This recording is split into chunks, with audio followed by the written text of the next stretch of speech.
Welcome to another unboxing video from theplayersaid.com. My name is Grant. Today I'm unboxing, this is volume 2 in a new series, Battles in the East, and I don't have the others. I think it's up to number 4, if I'm not mistaken. But the series is designed by Anthony Burkett and published by Decision Games. It's a series of operational East Front war games that deals with all the major offensives of Operation Barbarossa, and then I think it even deals with some of the counteroffensives by the Soviets later in the war. Great looking game. First off, it is a bit pricey. I think I paid nearly $100 for this one. This is volume 2. The game is called Uman Pocket, Guderian's Final Blitzkrieg.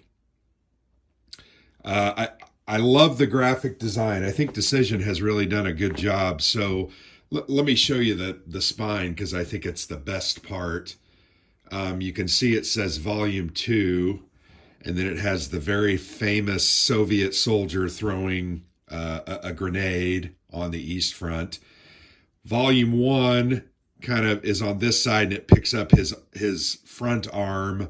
Volumes 3 and 4 finish that picture out, and I just think it's really well done. I don't like that the what is that called, the UPC code is there on the spine. They could have put that, well, they put it there as well. Other than that, this is a stunning package.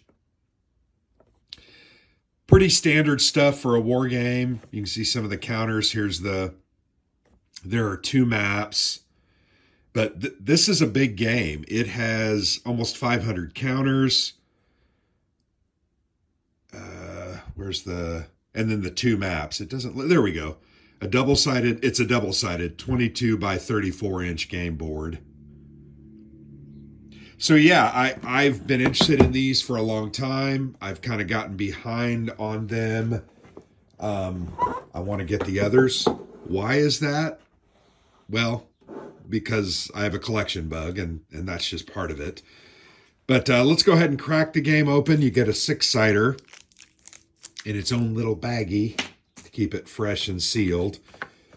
First thing you see here are the system rules, and they're only 15 pages. So pretty standard war game. There you go, 15 pages. But I think it looks good, and I'm a sucker for a good operational East Front war game. So nice looking rule book, good layout. Love the paper choice. It just feels sturdy and substantial without really being sturdy and substantial. It's not like it's hard card or anything like that. Love the art, love the layout, the graphic design. You can see good pictures about movement and disengagement. I like how they've highlighted the red text, which are things that are important.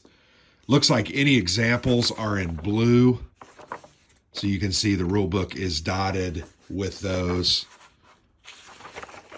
Yeah, I mean, having a good rule book is step number 1 in any war game, and I think that this one looks to accomplish that.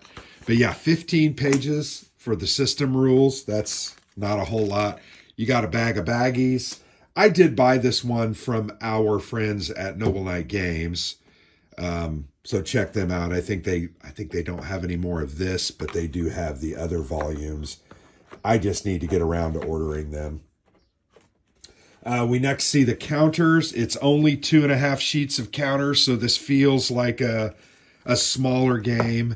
This is a half sheet, and you can see it's mostly administrative, out of supply. There are some Romanian, Hungarian, some German units, and then some Soviet units here. The Soviets are kind of that light brown. You have some forts, and then some more, and then there's a freeze marker. That's always cool. Double-sided, of course. Yeah, I'm very impressed. These look to be really nice counters. Once again, not overly complex or detailed, but they're clean and sharp. And they look to be, I'm going to put that one back in so that I don't lose it. Here's the other two sheets. Whole bunch of units, right? Tank, infantry, mobile infantry, attack markers. I'm sure that's a part of the system. I don't think it's Chitpol, but yeah, those are mainly all the units. Once again, mostly double-sided. There are some units that are just single-sided. There's some air power there for the Soviets. See if the Germans have any. It looks like they don't have any specific plane counters. Well, yeah, they do. Right here, they have Stukas. Just one, though. But yeah, nice looking counters. There are leaders here, von Kleist and Kempf, and then von Schwepp and Guderian. I don't see the Soviet leaders. Zhukov, Belyov, and Budyonny.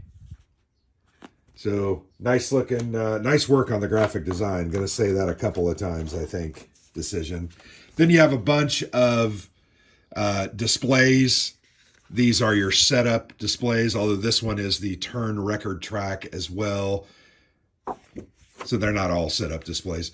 But these are different charts, tables that you're going to use in the game.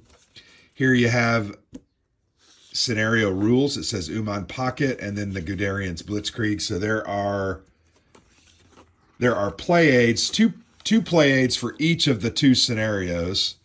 They are double-sided and they have all the information that you could need on them. And then here is the big CRT, your DRMs and shifts, supply effects, and your terrain effects chart. So solid job. These are very useful. As you know, good play aids are one of the most important parts of games. So let's go ahead and get the mounted map board. It is mounted. Very, very sturdy. Let's see, and double-sided, remember. We read that in the rule book itself. I'm going to lay this down. Needs to be flattened out, as most mounted map boards do. They don't come out flat, necessarily. They've been folded up in there a long time. Well, the map should be oriented like this, although this title is down here that way, and that's okay. Simple, nothing overly fantastic or fancy. I don't know if you can see that, but the detail on the woods is pretty interesting. It's one of those Monet effects where you get closer up, it doesn't look as good, but far away it does look good. Love how the roads are red. You've got division and core lines in the red. Soviets probably have to start behind that line and then come across. Nice look at the rivers, very well pronounced. You've got German control markers printed here and here. Yeah, nice looking board. Let's go ahead and flip that over. I like the way the mountains look also. Here, Will. Different color scheme here on the back. Once again, here's that Soviet line. The Soviets probably have to set up behind that or to the left of that. It looks like it's a pocket forming as the Germans push this way. Yeah, nice looking board. Nothing overly fancy, but solid. I think this is a solid package. I'm very impressed with it. Glad that I bought it. I definitely want to get it played. We'll do our best to do that. Although this one it's not a new game. So what we might do is have to add it to our shelf of shame and get it sometime down the road. But there you have it. Battles in the East, Volume 2. Uman Pocket, Guderian's Final Blitzkrieg. I'm going to move these counters over and put the board there. You're not going to be able to see all of that. But there you have it. Pretty standard operational war game, and I'm very much looking forward to it. So nice work, Antony. Nice work, Decision Games. Definitely a good-looking series. So Thank you so much for watching. I've been Grant for the Player's Aid.